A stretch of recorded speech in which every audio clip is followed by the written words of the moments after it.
क्या पश्चिम बंगाल में लागू हो गया है योगी मॉडल?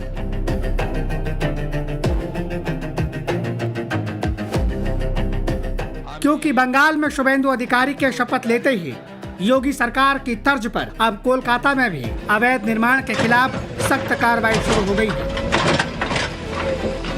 मुख्यमंत्री शुभेंदु अधिकारी के कड़े निर्देश के कुछ ही घंटों के भीतर तिलजला इलाके में अवैध इमारतों पर बुलडोजर चलाया गया। बंगाल में सरकार बनने के बाद मुख्यमंत्री शुभेंदु अधिकारी ने शहर भर में फैले अवैध निर्माणों के खिलाफ जीरो टॉलरेंस नीति अपनाई है। कोलकाता के तिलजला इलाके की चमड़ा कारखाने के स्टोर रूम में लगी भीषण आग में 2 लोगों की मौत के बाद मुख्यमंत्री ने सभी अवैध इमारतों को 24 घंटे के भीतर गिराने का निर्देश दिया था। जो भी हो रहा है ये एकदम कंप्लीट इनजस्टिस है।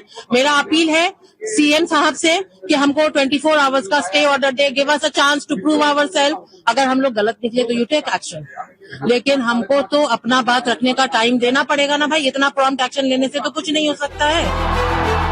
दिल में नरेंद्र मोदी और इरादों में योगी आदित्यनाथ। पश्चिम बंगाल में कुछ इसी नक्शे कदम पर चल रहे हैं मुख्यमंत्री शुभेंदु अधिकारी। पश्चिम बंगाल में अवैध कब्जों और निर्माणों के खिलाफ बड़े अभियान की तैयारी शुरू हो गई है। इसी कड़ी में दार्जिलिंग से सांसद राजू बिस्ता ने साफ संकेत दिए हैं कि शहर में अवैध निर्माणों पर जल्द बुलडोजर चलाया जाएगा। इसके लिए उत्तर प्रदेश से करीब 2 दर्जन बुलडोजर मंगाने का ऑर्डर भी दिया गया है। सोशल मीडिया पर बाकायदा एक वीडियो वायरल हो रहा है जिसमें दावा किया जा रहा है कि बुलडोजर की बड़ी खेप बंगाल की तरफ कूच कर चुकी है।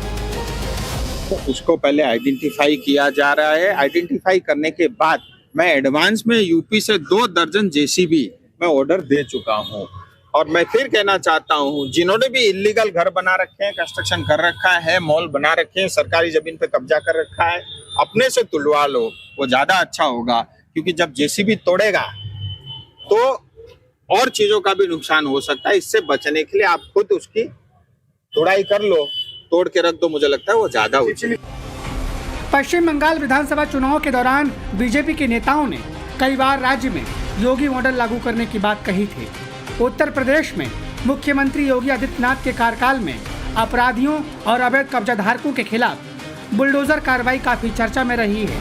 यूपी में माफियाओं की अवैध संपत्तियों पर लगातार कार्रवाई की गई, जिससे कानून व्यवस्था मजबूत होने और अवैध कब्जों पर लगाम लगाने का दावा किया गया।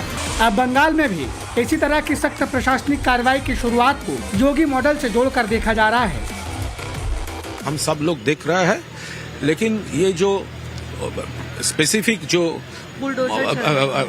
कुछ स्टेप्स है उसका अभी हम लोग ऑब्जर्व कर रहा है, एनालाइज कर रहा है। स्पेसिफिक कोई एरिया टारगेट करके किसी का पुराना रीति, हम लोग कोई किसी इलीगल जो कोई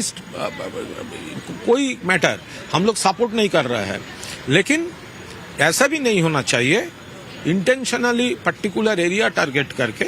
ये भी थोड़ा, ये तो सबका विकास, ये स्लोगन का कंट्राडिक्शन है ना। शपथ ग्रहण के बाद बंगाल के नए नवेले सीएम शुभेंदु अधिकारी ने जो फैसले लिए हैं वो बता रहे हैं कि उन्होंने बंगाल की राजनीति का व्याकरण बदलने का मन बना लिया है। इरादा योगी आदित्यनाथ की तरह साफ और सख्त है, दिमाग में उन्हीं की तरह का अनुशासन है। जो फैसले अब तक बंगाल के लिए नामुमकिन दिखते थे, शुभेंदु उन्हें जमीन पर उतार रहे हैं। शुभेंदु अधिकारी जानते हैं कि बंगाल में बीजेपी को जीत के लिए केवल विकास काफी नहीं है, यहाँ अस्मिता और सुरक्षा बड़े मुद्दे हैं। स्वच्छ भारत अभियान থেকে রাষ্ট্রবাদের উত্থান, ভারতীয় সংস্কৃতি থেকে সনাতন সংস্কৃতির জাগরণ, सबका साथ सबका विकास सबका বিশ্বাস सबका প্রয়াসের তিনি প্রবর্তক। তাই তিনি যেটা আজকে করেছেন সেটা আমরা করব এবং আমরা তার দেখানো পথেই। शुभेंदु का योगी मॉडल असल में 3 मुद्दों पर आधारित है।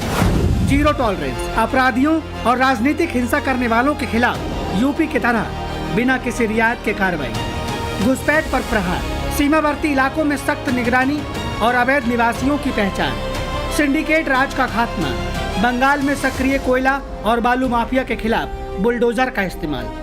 शुभेंदु अधिकारी ने सीएम बनने के बाद पुलिस प्रशासन की बैठक और कैबिनेट बैठक में कई बड़े कदम उठाए जो योगी आदित्यनाथ के यूपी मॉडल से काफी मिलते जुलते हैं। पश्चिम बंगाल में पुलिस प्रशासन को निर्देश दिया गया है कि लाउड स्पीकर की आवाज धार्मिक परिसर से बाहर नहीं जानी चाहिए, सड़कों पर नमाज या धार्मिक सभाएं नहीं होनी चाहिए ताकि आम जनता को ट्रैफिक जाम का सामना न करना पड़े।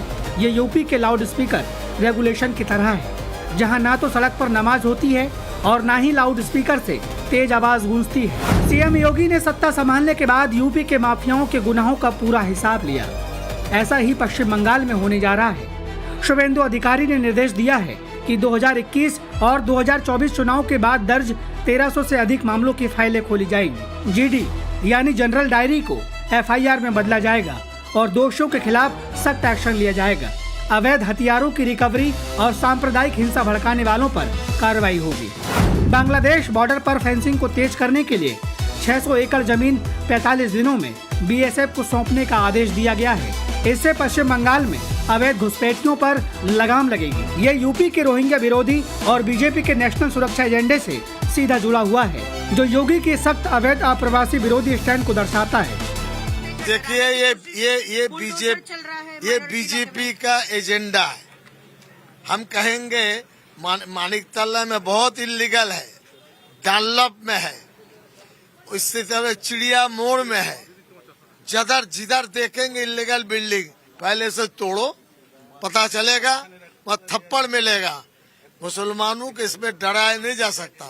हम प्योरली हिंदुस्तानी हैं, उनसे पहले हिंदुस्तान यही रहेंगे और जो ताकत है डेमोक्रेसी में इस्तेमाल करके आगे बढ़ेंगे। शुभेंदु अधिकारी बंगाल में अब वही हिंदुत्ववादी राजनीति का चेहरा बन गए हैं और इसी दिशा में आगे का सियासी रास्ता तय करने का प्लान बनाते दिख रहे हैं। इसी कड़ी में उनके एक और बड़े फैसले की चर्चा जोरों पर है।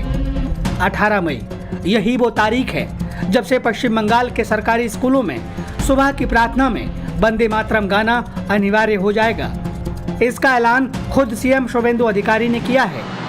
सब विद्यालय वंदे मातरम सोमवार থেকে ये विद्यालय शुरू करते হবে সেই নোটিশটা জারি করে।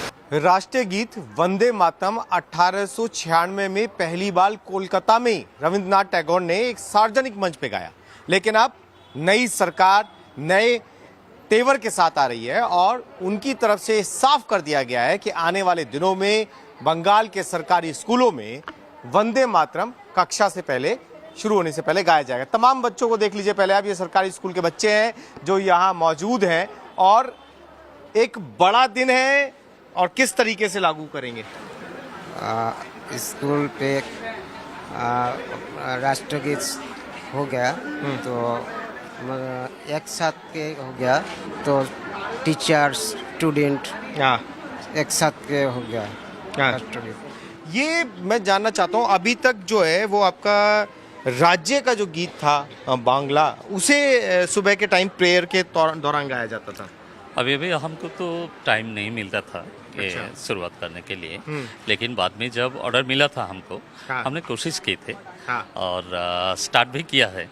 लेकिन जब एग्जाम के टाइम कोई प्रेयर नहीं बनता है। बाद में जब हमारे नया गवर्नमेंट के जो ऑर्डर मिले तो हम जरूर 1 जून से ये we are very proud of them that both the Bengalis have written it and really we are eager to start this in that. वैसे पश्चिम बंगाल चुनाव के दौरान वंदे मातरम एक बड़ा चुनावी मुद्दा बनकर भी उभरा था। भारतीय जनता पार्टी ने वंदे मातरम को बंगाली अस्मिता और राष्ट्रवाद के प्रतीक के रूप में प्रस्तुत किया था। पश्चिम बंगाल में विधानसभा चुनाव के प्रचार अभियान में शुभेंदु अधिकारी बड़े जोर शोर से वंदे मातरम और जय श्री राम के नारे लगाते रहे, जिससे उनकी इमेज योगी की तरह एक आक्रामक हिंदूवादी राजनेता की बनी। और अब सरकार बनने के 1 हफ्ते के भीतर उन्होंने स्कूलों में वंदे मातरम अनिवार्य करने का जो बड़ा कदम उठाया है वो बयां कर रहा है कि शुभेंदु अपनी विचारधारा को लेकर कितने स्पष्ट हैं। इसी बदलाव की तैयारी बंगाल के अंदर अब हो रही है कि जब राष्ट्रीय गान, राष्ट्रीय गीत और ये तमाम चीज़ें सुबह की प्रार्थना के वक्त जोड़ी जाएंगी। अभी राष्ट्रीय गीत के लिए मुख्यमंत्री ने बोल दिया है और नया सेशन जब शुरू होगा तो वंदे मातरम सुबह सबसे पहले स्कूल के अंदर गाया जाएगा।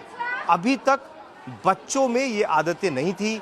यही वजह है कि सरकार ने बनते ही ये बड़ा फैसला बंगाल के अंदर ले लिया और इसके साथ थोड़ा टकराव भी हो सकता है आने वाले दिनों में टीएमसी और बीजेपी के नेताओं के बीच में। ये बात मैं आपसे क्यों कह रहा हूं कि संसद में जब वंदे मातरम पर चर्चा चल रही थी, जब भी टीएमसी के कुछ नेताओं ने बीजेपी पर कुछ आरोप लगाते हुए विरोध किया था कि किस तरीके से बीजेपी इसका फायदा लेना चाहती है, राजनीतिक फायदा लेना चाहती है, ये आरोप लगाया था। अब वंदे मातरम जब स्कूलों में गाया जाएगा तो एक राष्ट्रीय भक्ति और एक राष्ट्र के प्रति समर्पण वाली भावना सुबह से ही बच्चों के अंदर नजर आनी शुरू हो जाएगी। बंगाल में मिली जीत के बाद पीएम मोदी की अध्यक्षता में हुई पहली बैठक में भी वंदे मातरम को लेकर केंद्र सरकार ने भी कुछ बड़े फैसले लिए हैं।